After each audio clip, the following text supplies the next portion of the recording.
Democracia foi instituída no Brasil após a proclamação da República, em 1889, e foi interrompida em 1964 com a ditadura militar.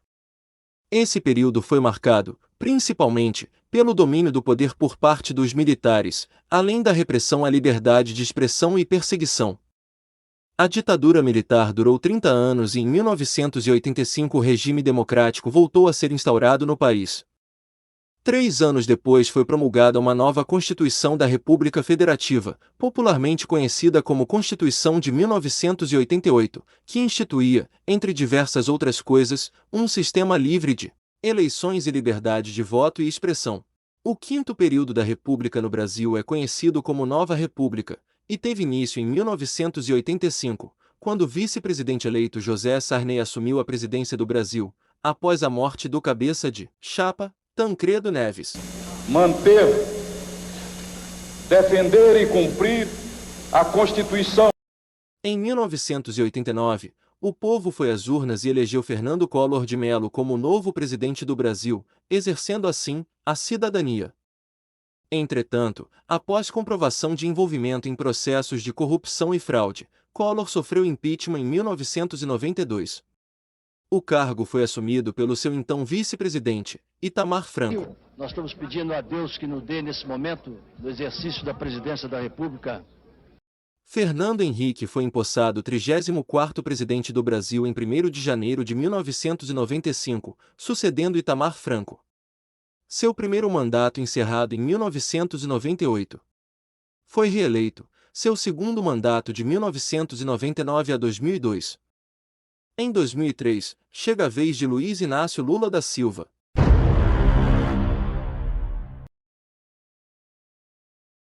O governo Lula continuou a política econômica do seu antecessor, o presidente Fernando Henrique Cardoso.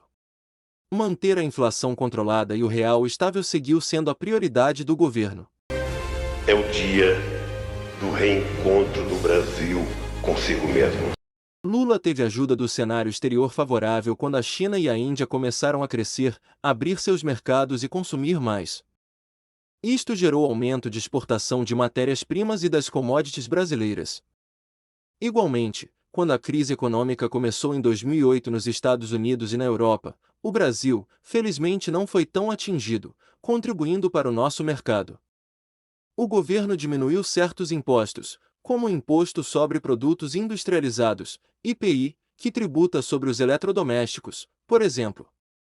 Assim, as indústrias não repassaram o aumento para o consumidor, fazendo com que o mercado interno ajudasse a manter a economia brasileira estável.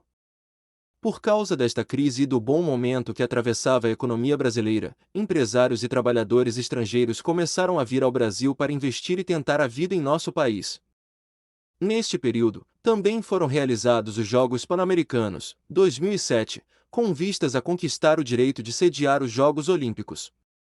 O Brasil conseguiu ter aprovada sua candidatura para realizar a Copa do Mundo, 2010, os Jogos Militares, 2011, os Jogos Mundiais dos Povos Indígenas, 2015, e as Olimpíadas e Paralimpíadas, 2016. Só a Copa do Mundo no Brasil injetou 142 bilhões de reais na economia. Na empregabilidade, o setor de turismo ofereceu, sozinho, mais de 48 mil oportunidades de trabalho. Outras 50 mil vagas foram criadas para execução das obras nos estádios.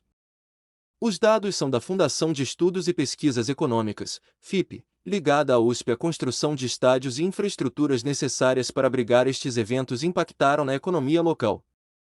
Do mesmo modo, contribuíram para projetar a imagem de um Brasil próspero e estável no exterior.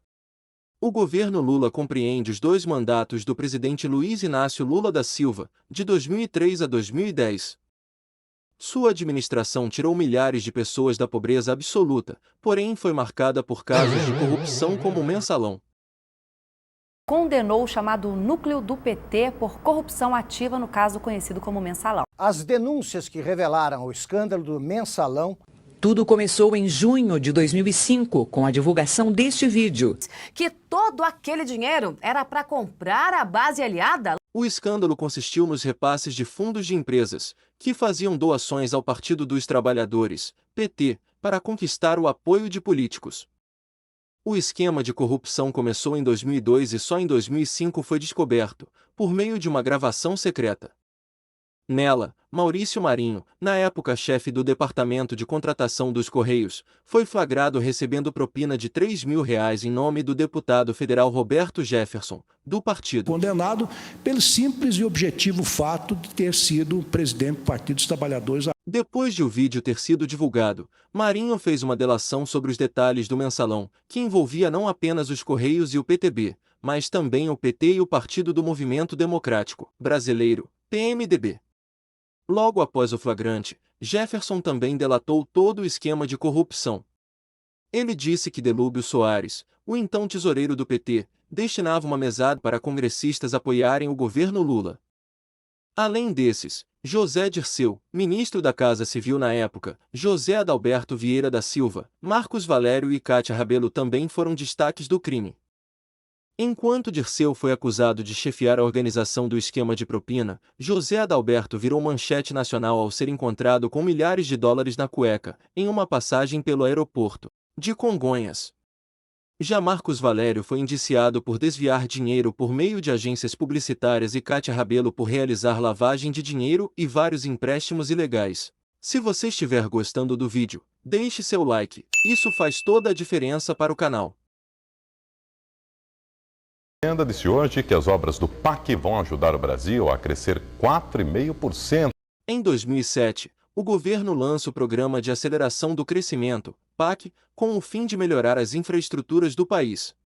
O presidente Lula escolhe a ministra Dilma Rousseff para estar à frente deste plano e assim aumentar sua visibilidade e ter condições de construir uma candidatura forte nas eleições presidenciais de 2010. Mais tarde, o programa foi desdobrado a fim de alcançar outras áreas que necessitavam atenção, como a infância, habitação e cidades históricas. A verba para custear estes programas viria do governo federal e de empresas privadas do Brasil.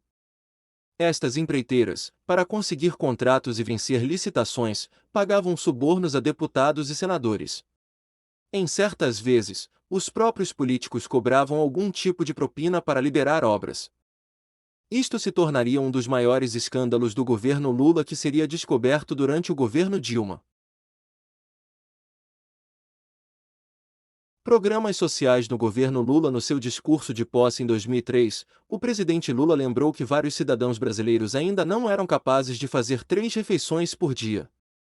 Por conseguinte, ele convocava todos a se unirem ao combate contra a fome. Assim, o governo colocou em prática vários programas sociais, onde a grande estrela seria o Bolsa Família, 2004. O governo Lula juntou tudo. A fusão fez um ministério, deu Bolsa Família e fez a apropriação política. Onde a renda era transferida diretamente para as famílias. Os beneficiados deveriam cumprir certos requisitos, como ter renda mensal de R$ 85 a R$ 175, ter gestantes ou filhos de 0 a 17 anos entre os membros familiares. O valor recebido pelas famílias variava entre R$ 35 a R$ 176 mensais. Em contrapartida, a família se comprometeria em manter os filhos na escola e ir ao médico regularmente.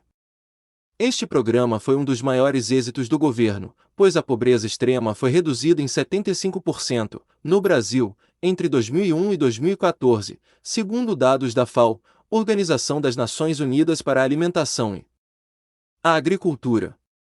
Embora tenha sido criticado pela oposição como clientelista, o fato é que muitas famílias puderam ter acesso a alimentos, material escolar e roupas pela primeira vez em sua vida.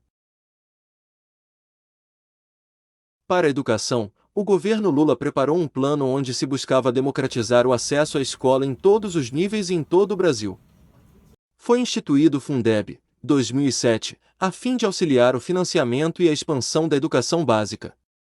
No ensino superior promoveu a ampliação de bolsas para o mestrado e o doutorado, com o intuito de aumentar em 5% o número de professores qualificados das universidades. O acesso das camadas mais pobres da população ao ensino superior foi ampliado através do sistema de cotas sociais e raciais adotado por 20 universidades federais de 14 estados. Em 2009, foi criado o Sistema de Seleção Unificada, SISU, que escolhe alunos para vagas em universidades federais através da nota do Exame Nacional do Ensino Médio, ENEM. Depois disso, Um estudante de qualquer estado do país tem a oportunidade de cursar uma universidade federal de outro, sem a necessidade de fazer mais um exame. O governo ainda abriria 14 novas universidades federais para aumentar as vagas e atender à demanda. Porém, ao mesmo tempo, permitiu que as universidades privadas crescessem graças aos programas de financiamento de bolsas públicas em universidades particulares através do ProUni, Programa Universidade para Todos, criado em 2005. Na área da política externa, Lula promoveu visitas a vários países. Também participou de fóruns internacionais como o de Davos e o G20, onde Lula apoiou a entrada da Rússia neste organismo. Contudo, manteve uma agenda de cooperação com países como a China, Índia, Rússia e África do Sul, que teve como aliança econômica o BRICS. Nas relações internacionais foram privilegiados os países da América do Sul através do acercamento estratégico entre os presidentes Lula, Néstor Kirchner e Hugo Chávez. Esta aliança tinha objetivos mais pragmáticos, construções de refinarias, investimentos na Argentina, que ideológicos. A África também foi alvo de aproximação política, como atestam as 19 embaixadas abertas neste continente, seguido de um incremento nas trocas comerciais. Em 2002, o intercâmbio do Brasil com o continente somava 5 bilhões de dólares, em 2008, passou para 26 bilhões de dólares. Lula também perdoou a dívida externa de vários países africanos, entre os quais a Nigéria, a fim de promover a cooperação Sul-Sul. Todas essas medidas tinham como objetivo forçar uma reforma na ONU e alcançar um assento permanente no Conselho de Segurança deste órgão. Apesar do esforço, o Brasil não obteve o desejado posto, mas viu o comércio aumentar com quase todos os países com os quais mantinha relações. Lula recebeu em Brasília, ao final do seu mandato, o presidente do Irã, Mahmoud Ahmadinejad, em 2009, uma situação bem polêmica que levantou muitos questionamentos sobre sua política externa. Chegando ao término do seu mandato, o ex-presidente Lula se dedicou a dar palestras no exterior e manteve-se nos bastidores do governo Dilma. Porém, as denúncias de corrupção começaram a ser investigadas pelo juiz Sérgio Moro. Lula foi acusado de receber ajuda da empresa OAS para reformar um triplex localizado no Guarujá em troca de favorecimentos. Apesar de alegar que o triplex não lhe pertencia, o ex-presidente foi condenado a 9 anos de prisão por corrupção passiva e lavagem de dinheiro. Posteriormente, teria sua pena aumentada para 14 anos. Em 7 de abril de 2018, Lula foi para a prisão em Curitiba para cumprir sua pena, onde permaneceu durante 580 dias. No dia 8 de novembro de 2019 foi solto, uma vez que o Supremo Tribunal Federal considerou que a sua prisão em segunda instância era inconstitucional. E você, acompanhou essa trajetória do governo Lula de 2002 a 2010? E o que você achou? Deixe nos comentários. Obrigado por assistir a esse vídeo, abraço e até o próximo.